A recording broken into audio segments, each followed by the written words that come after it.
Hello, নমস্কার, আমি শঙ্কুদেব পণ্ডা কথা বলছি, স্পোক্সপারসন বিজেপি শুভেন্দু অধিকারীর অফিস থেকে। হ্যাঁ বলুন। দিদি, আমায় ক্ষমা করবেন, আপনাকে একটু এত রাত্রে আর একবার ফোন করতে বাধ্য হলাম। শুভেন্দুদার সাথে কথা হয়েছে আপনার? হ্যাঁ, এখন কথা হয়েছে। আপনি পুরো বিষয়টা জানিয়েছেন? হ্যাঁ জানিয়েছি। আপনি এই মুহূর্তে কোথায় আছেন? আমি শ্রীনগরে যাচ্ছি বডি নিয়ে। আচ্ছা, আপনার সাথে আপনার এখানে আসার পুরো ব্যাকআপ দেওয়ার আমরা সমস্ত রকম ব্যবস্থা করব। ওখানেও প্রশাসনের সাথে বিরোধী দলনেতা কথা বলেছেন উনি নিজে। আপনি আমার এই নাম্বারটা সেভ করে রাখুন, আমরা এখানে নামবার পরেও পুরো ব্যবস্থা করব। ইমিডিয়েটলি আপনার কি সাহায্য চাই? স্যার, ইমিডিয়েটলি আমাকে কলকাতা ফিরতে হবে। হ্যাঁ, সেগুলো যা যা অ্যারেঞ্জমেন্ট করার গভর্নমেন্ট লেভেলেও আমরা কথা বলেছি, সেগুলো সমস্ত ব্যবস্থা আমরা করছি এবং কেন্দ্র সরকারের তরফ থেকেও করা হচ্ছে। এবং শুভেন্দুদা নিজেও উদ্যোগ নিয়েছেন এবং ভারতীয় জনতা পার্টিও এটা পুরো অফিসিয়ালি দেখছেন এবং তারাও সমস্ত ব্যবস্থা করেছেন। আপনি কলকাতা নেমে কোথায় যেতে চান? হ্যালো, হ্যাঁ স্যার বলুন। আপনি কলকাতা নেমে কোথায় যেতে চান? আমি আমার বাড়ি যেতে চাই। হ্যাঁ, সেটা কোথায়? গড়িয়া। ওই গড়িয়ার যে বাড়িটা আছে তো? ঠিক আছে, ঠিক আছে, আমরা ওখানে সমস্ত অ্যারেঞ্জমেন্ট বাকি যা যা করার করছি। আর বলছি যে আমি আপনার তো ছেলেও বোধহয় সাথে রয়েছে। ঠিক আছে, কোনো সাথে কাউকে ওখানে দিয়েছে নাকি আমরা আমাদের কোনো স্বেচ্ছাসেবককে দেবো? ঠিক আছে, আমি দেখছি, এখানে আমরা অর্গানাইজ করছি যাতে ওখান থেকে কোনো একজন স্বেচ্ছাসেবককে প্রোভাইড করা যায়। আপনি শ্রীনগর পৌঁছন, আমরা ওখানে কমিউনিকেট করাচ্ছি। ঠিক আছে? হ্যাঁ, আপনি একটু থাকুন, শক্ত সমর্থ থাকুন। আমরা সবাই রয়েছি, এই অপরাধীদের বিরুদ্ধে আমরা ব্যবস্থা নেবই। এভাবে টার্গেট করে করে সরাসরি হিন্দুদের আক্রমণ করা এই মানা যাবে না। আপনাকে জিজ্ঞেস করলো সে হিন্দু কিনা? যারা যারা মুসলিম তারা সরে যান, কালমা পড়ুন, কালমা বলুন, আর মেরে দিল। বললো যারা হিন্দু তারা আলাদা হন, যারা মুসলিম তারা কালমা পড়ুন, সরে যান, বাকি হিন্দুদের অ্যাটাক করে মেরে দিল। যাদের কপালে সিঁদুর দেখেছে মেরে দিল। ইস, যাদের কপালে সিঁদুর দেখেছে। ঠিক আছে দিদি, আপনি আসুন, আমরা এটা কোনোভাবেই আমরা শেষ দেখে ছাড়বো। আপনি আসুন, আমরা পুরো ব্যবস্থা করছি। আর আমি শ্রীনগর আপনি পৌঁছন, আমরা যোগাযোগ করাচ্ছি। ওখানে তো গভর্নমেন্ট, ওখানে সেন্ট্রাল গভর্নমেন্ট থেকে সমস্ত কার অ্যারেঞ্জমেন্ট সব করে দিয়েছে, আমরা বলে দিয়েছিলাম। বাকিটা আমরা শ্রীনগরে যোগাযোগ করে দিচ্ছে করি। আমাদের বিরোধী দলনেতা পুরো ব্যাপারটা দেখছেন, আমরা এক্ষুনি অর্গানাইজ করছি এটা। ঠিক আছে, ওকে ওকে।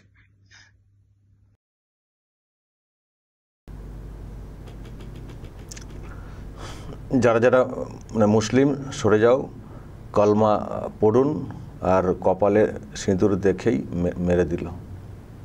পরিষ্কার কথা। একটি বাঙালি পরিবার ঘুরতে গিয়েছিল, যার কথা শুনলেন দর্শক। উনি হচ্ছেন স্ত্রী, ওনার স্বামীকেও গুলি করে মেরে ফেলা হয়েছে। বিতান অধিকারী, কলকাতার পাটুলি গড়িয়া ওই এলাকায়, মানে বৈষ্ণবঘাটা পাটুলি, ওই আর কি, ওই এলাকাতে বাড়ি। এবং ইনারা আমেরিকার ফ্লোরিডা ওখানে থাকতেন, ওখানে চাকরি করতেন বিতান অধিকারী। বাড়ি এসেছিলেন 8 এপ্রিল। 16 এপ্রিল ঘুরতে গিয়েছিলেন কাশ্মীরে। ছোট একটা বাচ্চাও আছে, যেটা খবর যে বাবা মা সকলকে নিয়েই ঘুরতে যেতে চেয়েছিলেন, কিন্তু বাবা যাননি। তো ওনারা স্বামী স্ত্রী ঘুরতে গিয়েছিলেন এবং কালকে ফেরার কথা ছিল, 24। কালকে ফেরার কথা ছিল। গতকাল দুপুরেও বেশ ঘুরেছেন, হৈ হৈ করে আনন্দ করেছেন। তারপরে এই ঘটনা, হঠাৎ করে সব স্তব্ধ, শেষ। আপনারা শুনলেন, শুভেন্দু অধিকারী যোগাযোগ করেছিলেন, ওনার অফিস থেকে ফোন করা হয়েছিল। যা সব সাহায্য সহযোগিতা এই মুহূর্তে প্রয়োজন সেগুলো তারা করছেন। কিন্তু ওই শেষ অংশে যে কথাগুলো শুনলাম দর্শক, যেটা গতকাল থেকেই চর্চাতে এসছে, হিন্দু জেনেই গুলি চালিয়ে দেওয়া। কারা হিন্দু কারা মুসলিম, মানে কারা মুসলিম নন মুসলিম, তো তার জন্য কলমা পড়া, চেক করার জন্য কলমা পড়ো, মুসলিম সরে যাও, কলমা পড়ো, তাহলে বুঝতে পারবো মুসলিমরা কি, মানে মুসলমানরা কলমা জানবেন, সুতরাং ওটা আইডেন্টিফাই করতে সুবিধা হবে, কলমা পড়ো। আবার অনেক জায়গায় সিঁদুর দেখেছেন কপালে, স্ত্রীর কপালে সিঁদুর, স্বামীকে গুলি চালিয়ে দাও। স্ত্রীর কপালে সিঁদুর মানে মুসলিম না, চলো স্বামীকে গুলি করে দাও। আর কালকে একটা আপনাদেরকে বলেছি যে একজন মানে স্বামীকে মেরে দেওয়ার পরে স্ত্রীও চিৎকার করে মানে বলছিলেন অসহায় হয়ে, মানে কি করবেন বুঝে উঠতে পারছিলেন না, যে আমাকেও গুলি করো, আমাকেও গুলি করো, আমাকেও মেরে ফেলো, স্বামীকে তো মেরে ফেলেছো। তখন নাকি বলা হয়েছে মোদিকে গিয়ে বল, তোকে মারবো না, তুই মোদিকে গিয়ে বলবি। কি বলবে মোদিকে গিয়ে? দর্শক, এইসব নিয়ে তো অনেক সব তথ্য আসছে, আরও হয়তো আসবে। যে ঘটনা ঘটেছে, যারা ঘটিয়েছে একটা সংগঠনের নাম উঠে এসছে, একটা সংগঠনের নাম উঠে এসছে TRF, দ্য রেজিস্ট্যান্স ফ্রন্ট বলে, লস্করের একটা শাখা সংগঠন। তো পাকিস্তান বেশ জঙ্গি গোষ্ঠী উঠে এসছে। এটা জাস্ট কয়েকজন জঙ্গি এই পুরো কাণ্ড ঘটিয়ে দিয়েছে। 25 জন 28 জনের মতো মানে মেরে ফেলা, সব মানে পর্যটক, তার মধ্যে বাঙালি, গুজরাটি, মহারাষ্ট্র, তামিলনাড়ু অনেক জায়গায় ছিলেন। কাশ্মীরের ওই যে এলাকা পেহেলগাঁও, খুব ভালো একটা মানে পর্যটন কেন্দ্র, তো খুব ভালো একটা জায়গা, যেটাকে মিনি সুইজারল্যান্ড বলা হয়ে থাকে। খুব সুন্দর একটা জায়গা, তো মানুষ ঘুরতে যান, ঘুরতে যাওয়াটা তো অন্যায় না, ঘুরতে তারা যান। আর বাঙালিও ঘুরতে যেতে পছন্দ করেন। কাল কি ভাবছিলাম যে এই ঘটনা ঘটেছে, এর মধ্যে বাঙালি নেই, তো ঠিক বাঙালি একজন বেরিয়ে গেলেন এখনো পর্যন্ত। তো সবথেকে বড় বিষয় দেখুন, হামলা, জঙ্গি হামলা এর আগেও হয়েছে, কিন্তু মানে এই রকম আইডেন্টিফাই করে মেরে ফেলা ইদানিংকালে, অতীতে কাশ্মীরি পণ্ডিতদেরকে মেরে ফেলা হতো, আপনারা নিশ্চয়ই খবর শুনেছেন। ইদানিংকালে এই ধরনের ঘটনা নজিরবিহীন। ইদানিংকালে আমি কথাটা বলছি, আগেও হয়েছে, যে আইডেন্টিফাই করে মারা। অনেক সময় কি গাড়িতে হামলা হয়ে যায়, সেনা জওয়ানদের ওপরে অ্যাটাক হয়েছে, সেটা যারা সেনা জওয়ান থাকতেন সবাই ক্ষতিগ্রস্ত হতেন। সেখানে ধর্মর ব্যাপারটা মানে ওই রকম বেছে ওটা থাকতো না। অ্যাটাক সেটাও বাজে, যে কোনো জঙ্গি হামলাই বাজে। আমরা কাউকে কোনো জঙ্গি হামলা যে ধর্ম বিচার করেনি বলে সেটাও একেবারে গ্রহণ করেন, সেটা না, যে কোনো জঙ্গি হামলাই বাজে। কিন্তু এটা একটা অন্য ধরনের বিষয়টা হয়ে গেল, অন্য ধরনের, যে তার ধর্ম দেখে, ধর্ম বাছাই করে, কলমা পড়ে, পরীক্ষা নিরীক্ষা করে, আরও নাকি সব কীভাবে সব পরীক্ষা নিরীক্ষা, খুব বাজে পরীক্ষা নিরীক্ষা করা হয়েছে, সেটাও শুনছিলাম, করে গুলি করে দেওয়া হলো। আর মোদিকে বল, মানে রাগ হচ্ছে মোদির ওপরে।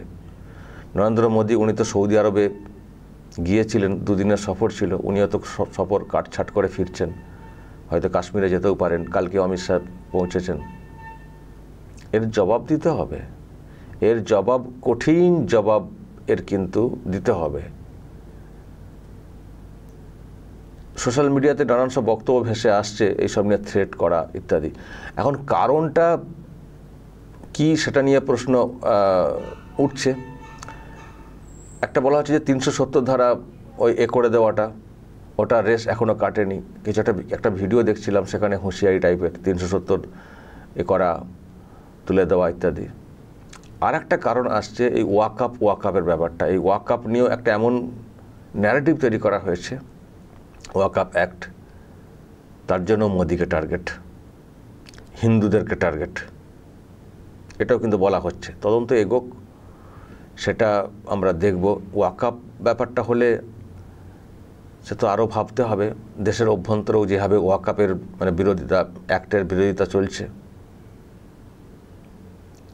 তাহলে এখন সব কিছুই তার মানে বিষয়টা ভাববার, যে দেশের অভ্যন্তরে বিভিন্ন জায়গাতে এই নিয়ে চলছে, আমাদের বাংলাতেও চলেছে। আর ওই একই ইস্যুতে নিধন শুরু হয়ে গেছে জম্মু কাশ্মীরে। এটাও ভাববার। তো এখন তদন্ত এগোচ্ছে, দেখা যাক মানে কীভাবে কী বিষয়টা এগোই, বেরিয়ে আসে আর সরকার পক্ষ কী ব্যবস্থা নেয়। খুবই খুবই খারাপ এবং আজকের দিনে খুবই কষ্টের যে মাথায় সিঁদুর, চলো গুলি করে দাও, ওরা হিন্দু, চলো গুলি করে দাও। এর নিন্দার কোনো ভাষা নেই। যে ভাষাতে নিন্দা করি সেটা কখনো পর্যাপ্ত হতে পারে না। আপনারাও গতকাল থেকে অনেক কিছু বলছেন, আমি দেখছি। আমি কালকে একটা ভিডিও করেছিলাম, আপনারা অনেকে কমেন্ট করেছেন, আমি দেখছি, শুধু দেখছি আর ভাবছি, কিছু করার খুঁজে পাচ্ছি না আমাদের তরফ থেকে। কিন্তু সরকারের নিশ্চয়ই করার আছে, সরকার পক্ষের নিশ্চয়ই করার আছে। কীভাবে হলো, পাকিস্তানি বেশ জঙ্গি গোষ্ঠী বলা হচ্ছে, কিন্তু এখানে কি করে তারা স্থানটা পেল? তার মানে কাশ্মীরি যারা ওখানকার, তাদের সঙ্গে মিলেমিশে থাকা, বা কাশ্মীরেরই লোক, তাদেরকে ওই রকম মাইন্ডেড করে রাখা। সুতরাং এর কীভাবে জবাবটা দেবে কেন্দ্রীয় সরকার, সেটা দেখার। আর আমি কালকেও বলেছি যে ঘটনা ঘটেছে কাশ্মীরে, এই মাইন্ডেড লোক কিন্তু আমাদের এই বাংলাতেও আছে, আমাদের এই বাংলাতেও আছে। কাশ্মীরে গুলি করে হিন্দুকে হত্যা করা হয়েছে, আর এই বাংলাতে কুপিয়ে হিন্দুকে হত্যা করা হয়েছে। মাইন্ডসেট কিন্তু একই, যা হচ্ছে মানে মুর্শিদাবাদে যে ঘটনা ঘটেছে। সুতরাং খুব অ্যালার্মিং। সে পাকিস্তানি জঙ্গি বেশ হোক আর যাই হোক, তাকে তো ঢুকে এখানে তো করতে হচ্ছে কাজটা কাশ্মীরে। তাহলে কাশ্মীরের লোকেরও তো একটা যোগ আছে জায়গা পাওয়ার ক্ষেত্রে। একটা জায়গায় গিয়ে অ্যাটাক করবে, সেখানে পা রাখা, পা ফেলার মতো একটা থাকতে হবে তো। আর পরিচয় খোঁজা হোক না, সবাই যে কাশ্মীর থেকে এই পাকিস্তান থেকে এসে করেছে তা না, দেখবেন হয়তো এখানকারেরই বেশ, কিন্তু লিঙ্কড কাশ্মীরের সঙ্গে, এই পাকিস্তানের সঙ্গে লিঙ্ক, পাকিস্তানের সঙ্গে। তার যে পাকিস্তান থেকে এসে করেছে লোকেরা সব পাকিস্তানি, সেটা না, দেখবেন হয়তো কাশ্মীরেরই লোক। তো এই বিষয়গুলো ব্রেন ওয়াশ, এই নেটওয়ার্কিং আছে দেশের বিভিন্ন প্রান্তে হয়তো ছড়িয়ে রয়েছে। আর আমরা এই বাংলাতে খুব উদ্বিগ্ন, পাশের দেশ বাংলাদেশ থেকে যেভাবে দেশের ক্ষতি করার মতো বিষয়ে উস্কানি দেওয়া হচ্ছে, আর যা দেখছি একটার পর একটা। তো যে ঘটনা ঘটেছে, এরপরে কেন্দ্রীয় সরকারকে সব দিক দিয়ে অ্যালার্ট হতে হবে, শুধু কাশ্মীর না, আমাদের বাংলা বর্ডারটা নিয়েও ভাবতে হবে, বাংলার বর্ডারটাকে নিয়েও ভাবতে হবে। কারণ এখানেও অত্যন্ত নৃশংস মন মানসিকতা তৈরি হয়েছে। আপনারা দেখছেন কী সব ঘটনা ঘটেছে। তো যাই হোক, এখন তো বাড়ি ফিরে আসার মানে বডি নিয়ে আসছেন স্ত্রীর নাম হচ্ছে সোহিনী রায় অধিকারী। কি রঙিন লাইফ, কি ভালো লাইফ ছিল। ফ্লোরিডা, আমেরিকাতে তারা থাকতেন, সব শেষ হয়ে গেল দেশে ঘুরতে এসে। দেশে ছুটি নিয়ে এসে সব শেষ, আর ফিরতে পারবেন না সেইভাবে। খুব বেশি দিন বিয়ে হয়নি, অল্প মানে বিবাহিত বয়স, জীবন অল্প, তার মধ্যে এইভাবে শেষ হয়ে যাওয়াটা মেনে নেওয়া যায় না দর্শক, মেনে নেওয়া যায় না। দর্শক বলবেন যদি আপনাদের কিছু বলার থাকে এই নিয়ে, অবশ্যই বলবেন কমেন্ট বক্সে। নজর রাখবেন আরামবাগ টিভিতে।